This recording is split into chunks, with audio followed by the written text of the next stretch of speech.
अगर मैं आपसे पूछूं इंडिया का सबसे लीथल फास्ट बॉलर कौन है तो शायद आप कहेंगे जसप्रीत बुमराह या फिर मोहम्मद शामी। लेकिन एक वक्त ऐसा भी था जब दोनों से पहले एक बॉलर था जो सिर्फ स्पीड नहीं डालता था, डर डालता था। Big was bowled at 151.8 km/h. जिसका एक्शन थोड़ा अनऑर्थोडॉक्स था, पर बॉल रिलीज होते ही स्टंप्स हवा में उड़ते थे।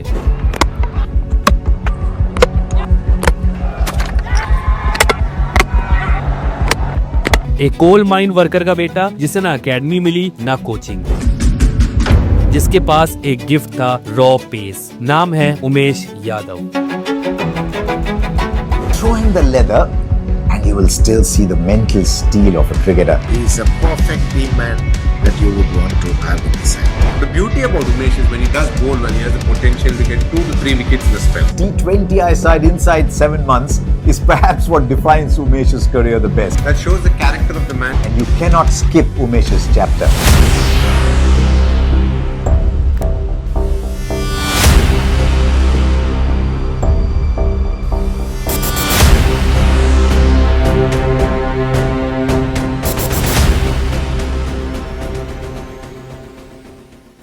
और आज हम बताएंगे इस अनसंग वॉरियर की वो कहानी जिसे दुनिया ने समझा ही नहीं, लेकिन जब वो चला तो दुनिया हिला दी। नागपुर के पास एक छोटे से शहर खपाड़ खेरा में पैदा हुआ एक लड़का जिसका सपना था इंडिया के लिए क्रिकेट खेलना, लेकिन रियलिटी थी कि घर में पैसे नहीं थे, ना रिसोर्सेस थे।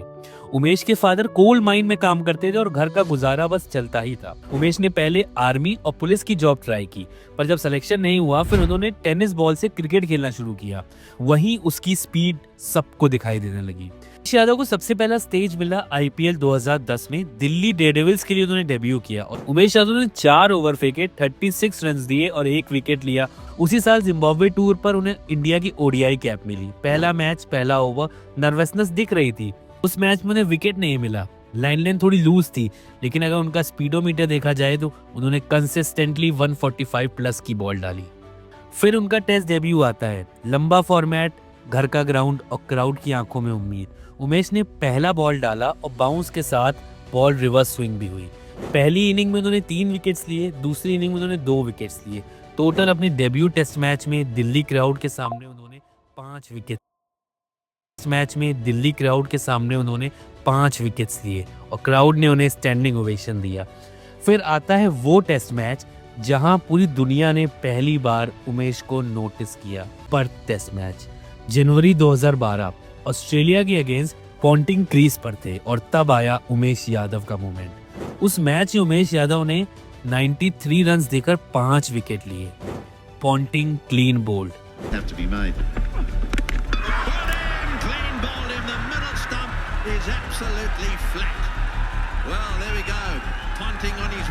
Marsh beat with pace. Umesh Yadav ने सिर्फ विकेट नहीं लिए, उन्होंने दिखाया कि इंडिया भी ओवरसीज में पेस से गेम पलट सकता है। ये मोमेंट था जहां वो रॉ टैलेंट से टेस्ट मैच बॉलर बन गए। सबसे छोटे फॉर्मेट यानी T20 में उनका डेब्यू आया श्रीलंका के अगेंस्ट और सामने थे हिटर तिलक रत्ने दिलशान और दिनेश चांडीमल। उस मैच में उन्होंने 4 ओवर डाले, 21 रन दिए और 2 विकेट्स लिए। 2012 में उमेश यादव ने 8 मैचेस खेले, सिर्फ 7 विकेट लिए। इकोनॉमी हाई थी 6.66 की। 2013 में वो थोड़ा इंप्रूव हुए, 12 विकेट्स लिए, इकोनॉमी थोड़ी बेटर हुई। 2014 में उनकी पीक परफॉर्मेंस हुई। 9 मैचेस में 17 wicket with an average of 22.4 and strike rate better at 25। और सेलेक्टर समझ गए थे कि उमेश यादव के पास सिर्फ रॉ पेस नहीं, विकेट लेने की काबिलियत भी है। उसी बेसिस पर उनको 2015 वर्ल्ड कप स्क्वाड में भी सेलेक्ट किया गया जो ऑस्ट्रेलिया में होने जा रहा था। और ये था वो टर्निंग पॉइंट जहां उनका वाइट बॉल करियर एक्सेलरेट हुआ। ऑस्ट्रेलिया और न्यूजीलैंड की उन बाउंसी पिचेस, फास्ट विकेट पर जहां दुनिया के बेस्ट पेसर्स स्टैंड करते थे, वहां एक इंडियन नाम सबसे ज्यादा गूंज रहा था, उमेश यादव। 2015 वर्ल्ड कप में इंडिया अनबीटन रन पे था। हर मैच में बॉलिंग यूनिट ने कमाल किया और उस बॉलिंग यूनिट के स्पीयर हेड थे विदर्भा का तेज बॉलर उमेश यादव। किसी ने सोचा नहीं था कि एक इंडियन पेसर टूर्नामेंट के एंड तक सबसे ज्यादा विकेट लेगा। उमेश यादव ने 8 मैचेस खेले, 18 विकेट लिए with an average of 17.83। India के लीडिंग विकेट टेकर। पाकिस्तान के अगेंस्ट उमेश ने 2 वाइटल विकेट्स लिए, मिडिल ऑर्डर की कमर तोड़ दी, इंडिया ने मैच जीता। साउथ अफ्रीका के अगेंस्ट उन्होंने 34 रन देकर 1 विकेट लिए, डिसिप्लिन और कंट्रोल के साथ बॉलिंग करी। यूएई के अगेंस्ट तो उनकी मैच विनिंग स्पेल आया जहां उन्होंने 31 रन देकर 4 विकेट्स लिए। वहीं वेस्टइंडीज के अगेंस्ट उन्होंने न्यू बॉल से स्ट्राइक किया और क्रिस गेल को आउट किया। उस मैच में वेस्टइंडीज कोलैप्स में चला गया, उमेश यादव ने 42 रन देकर 2 विकेट लिए। और वहीं बांग्लादेश के अगेंस्ट उस क्वार्टर फाइनल में सबसे इंपॉर्टेंट मोमेंट्स में उमेश यादव ने 31 रन देकर 4 विकेट लिए और पूरे मैच का फ्लो इंडिया के फेवर में डाल दिया। उसके बाद आया उमेश यादव का टेस्ट मैचेस में गोल्डन पीरियड। इंडिया के test matches at home, turning tracks, reverse swing and unplayable spells.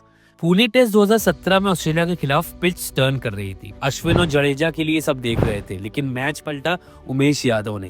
पहली इनिंग्स में 32 रन देकर 4 विकेट लिए।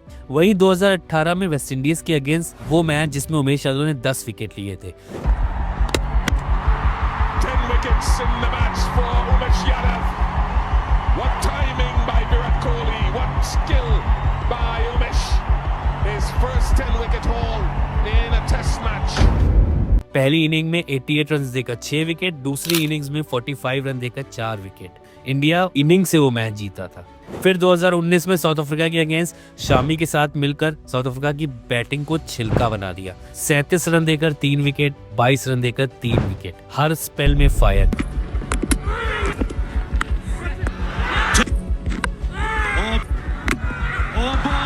Very straight, and he's a good umpire. He doesn't make too many mistakes. And Umesh Yadav, what a comeback! और इस match के बाद एक चीज क्लियर हो गई थी कि इंडिया में बॉल रिवर्स स्विंग करता है तो उमेश यादव सबसे डेडली होते हैं। 2016 एंटीगिया टेस्ट इंडिया ने वेस्टइंडीज को डोमिनेट किया, उसमें मेजर रोल था उमेश यादव का। 44 रन देकर 4 विकेट्स पहली इनिंग में और शमी के साथ लीटल कॉम्बिनेशन ने वेस्टइंडीज को फॉलो ऑन पे मजबूर किया।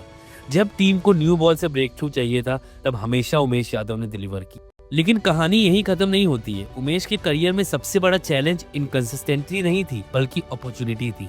बुमराह, शमी, ईशांत ये तीनों कोर बन गए थे और उमेश को कभी कभी सिर्फ होम टेस्ट मैचेस के लिए बुलाया जाता था जब कोई बॉलर इंजर्ड होता था। Even after taking 150 test wickets at home और रिवर्स स्विंग की मास्टर क्लास होने के बाद भी वो एक रेगुलर स्टार्टर बन ही नहीं पाए। लेकिन उन्हें जब भी मौका मिला उन्होंने मौका नहीं छोड़ा, रनअप उठाया और स्टंप्स गिराए। 2018 के बाद तो इंडिया पेस अटैक इवॉल्व हुआ। बुमराह, शामी, ईशांत ये तीनों नाम रोटेशन में आ गए और उमेश सिर्फ होम टेस्ट तक लिमिटेड कर दिए गए।